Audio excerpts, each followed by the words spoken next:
안녕하세요. 나교장 안상현입니다. 마음 공부 이런 얘기들 많이 하고요. 또 실제 제 채널에 오시는 분들 중에도 마음 공부 관련해서 동영상을 보다가 심리나 감정이나 애니어그램 등등 이런 연관성에 의해서 제 유튜브 채널에 또 인연이 되기도 하는 것 같습니다. 그런데 마음 공부 여러 가지 말씀들 많이 하는데 도대체 마음이 뭐예요? 마음이 저도 궁금해서 좀 살펴봤습니다. 마음에 대해서 한번 정리를 좀 오늘 좀 해보려고 하는데요. 도대체 마음이 뭘까? 사전적인 의미에서는 그 인간의 내면에서 성품, 감정, 생각, 의지를 포함하는 주체래요. 성품, 성격이라고 말할 수도 있겠죠.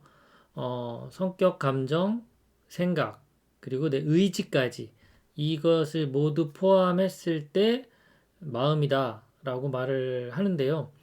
이 마음이라는 게 도대체 어디서부터 오는 것이고 이게 어떻게 만들어지는 걸까?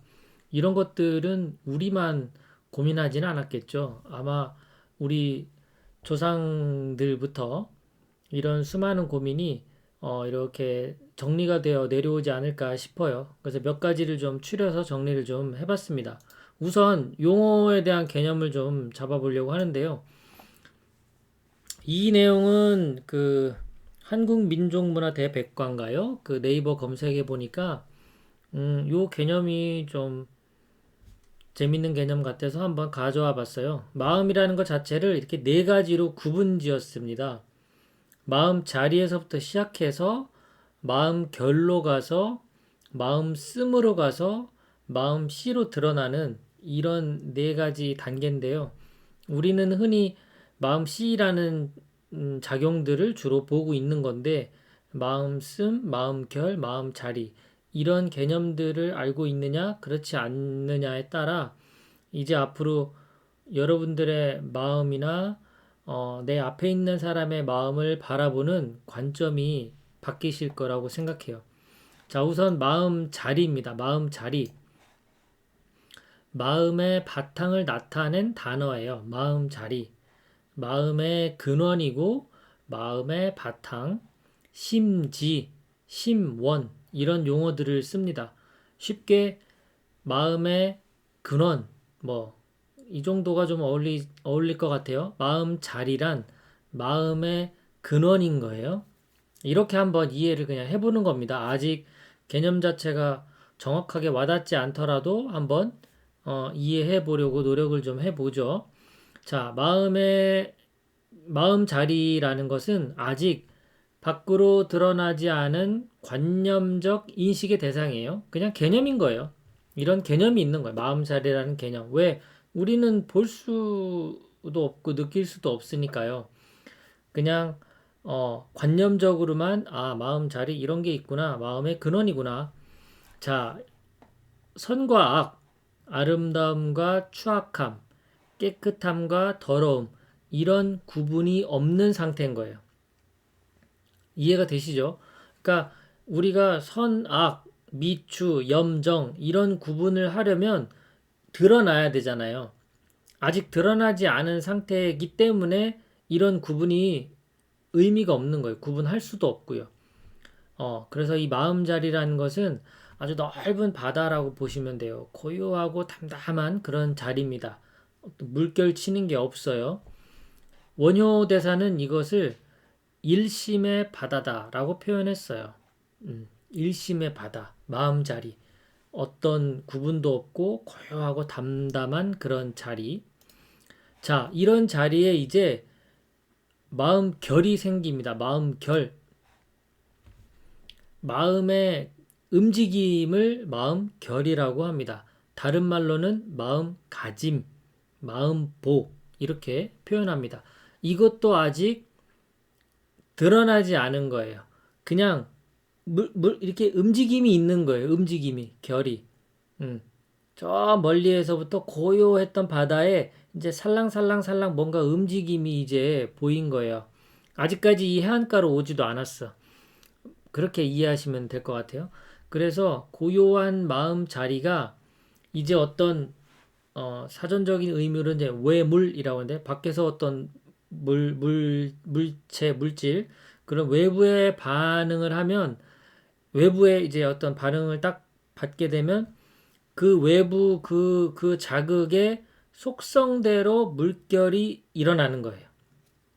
원래 마음자리는 고요했는데 이제 외부에서 뭔가가 탁 들어오게 되면 이 속성에 따라서 마음의 자리가 어떤 움직임이 일어나는데 그것이 마음결인 거예요. 완전히 이해가 안 되더라도 그냥 넘어와 보세요. 자, 세 번째 마음씀은 무엇이냐? 이제 그 마음의 결, 움직임이 일어났는데 이제 이게 실제 밖으로 드러나려고 어떤 발현이 일어나는 거예요. 마음의 발현, 마음씀. 이것이 근데 마음 결하고 마음 씀하고는 어떻게 그러면 이게 다르냐? 마음의 결, 그러니까 움직임은 있지만 겉으로 드러나지 않는 경우가 있기 때문에 구분 짓는 거예요.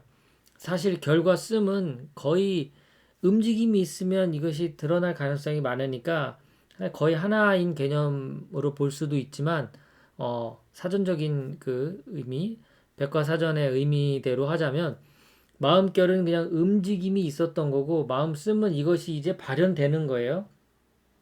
발현되는 것. 이렇게 구분짓고 그 다음에 그 마음씨는 무엇이냐? 마음의 모양인 거예요.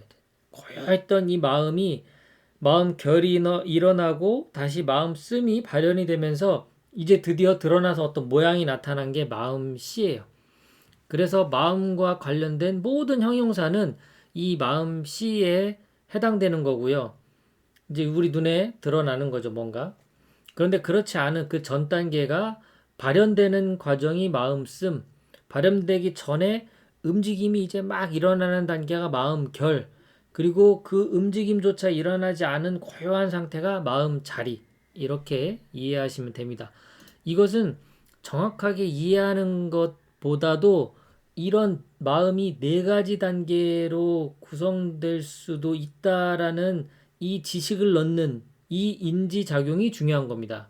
그래야 뒤로 갈수록 내용이 좀 더 이해가 될 수 있거든요. 자, 그래서 이 일상 용어들 이런 것들이 있는데 그렇다면 우리가 이제 좁은 의미에서 마음이라고 쓰는 거는 어떻게 쓰느냐? 보통 몸과 마음 이렇게 얘기하잖아요. 몸과 마음. 그러니까 몸은 눈에 보이는 이런 어떤 물질의 세계, 라고 본다면 마음은 이제 이 몸에 대비되는 상대되는 눈에 보이지 않는 그런 개념인 거예요.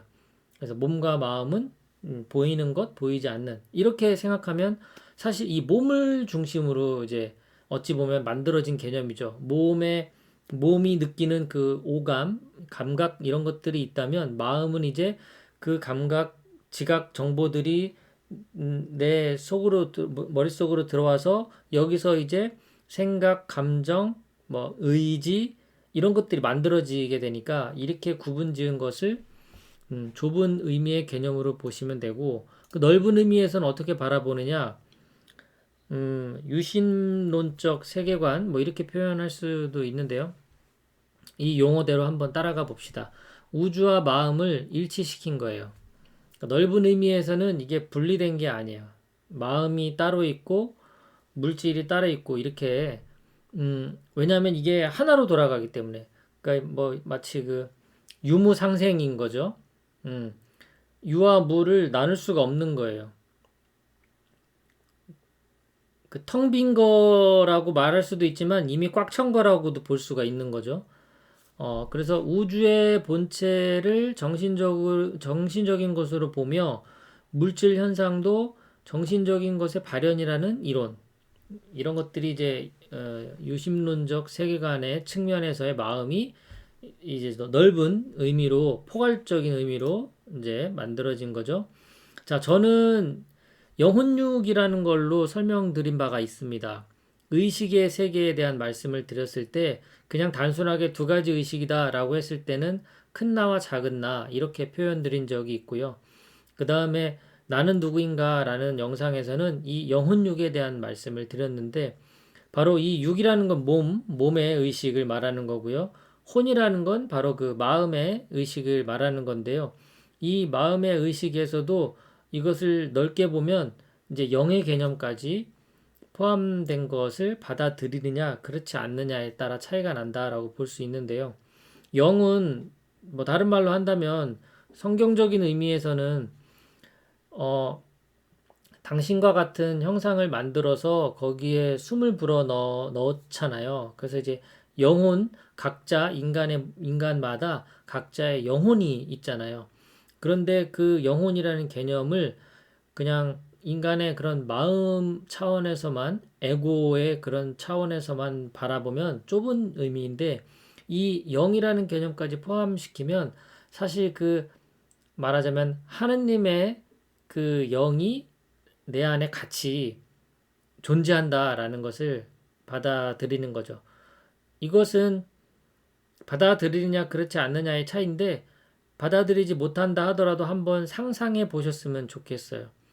그, 그, 그 하느님의 그런 영이 내 안에도 같이 들어가 있다. 태어남과 동시에. 그런데 우리가 이 마음의 작용, 혼의 작용이 워낙 강력하다 보니까 이 영의 자리를 우리가 못 보고 있는 것이다. 라는 상상을 한번 해보시면 어떨까 싶어요. 자, 이런 상상을 뒷받침해주는 아주 좋은 이론이 있는데요. 데이비드 호킨스 박사가 돌아가셨지만 의식혁명이라는 책이 아주 센세이셔널 했고요. 그 뒤에서도 뭐 진실 대 거짓, 내 안에 참나를 찾아서 의식 수준을 넘어서 놓아버림, 여러 가지 책들을 또 많이 쓰셨는데, 이분은 우리의 그 의식을, 이 의식이나 마음과 저는 비슷한 개념이라고 생각해요. 이 의식을 말하자면 1부터 1000이라고 하는 어떤 에너지 상태로 표현을 하셨죠. 그래서 이 에너지 상태가 200 이하일 때,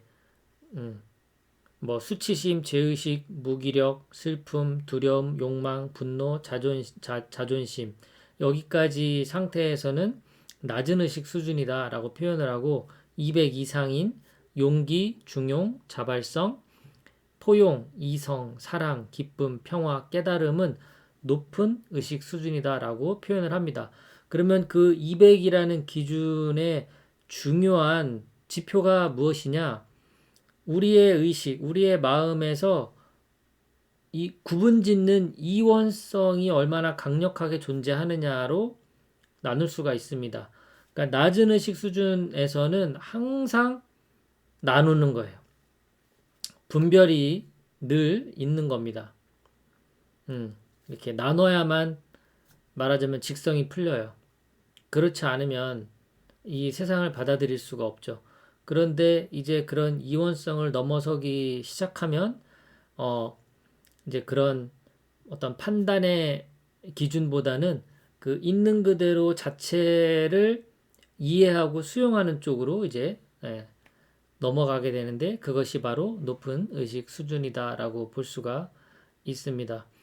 자, 마음에 대한 마음 공부 이야기들을 많이 하는데, 도대체 마음이 뭔데, 그럼 왜 그러면 공부를 해야 되고, 또 그런 공부가 우리에게 왜 필요하며 어떻게 그러면 해야 될까, 이런 것들은 또 제가 차차 준비를 좀 해 보도록 하겠습니다. 오늘은 마음 공부에서 도대체 마음이 뭔데, 그 마음의 개념에 대해서 정리해 봤습니다. 고맙습니다. 평온한 하루 되십시오.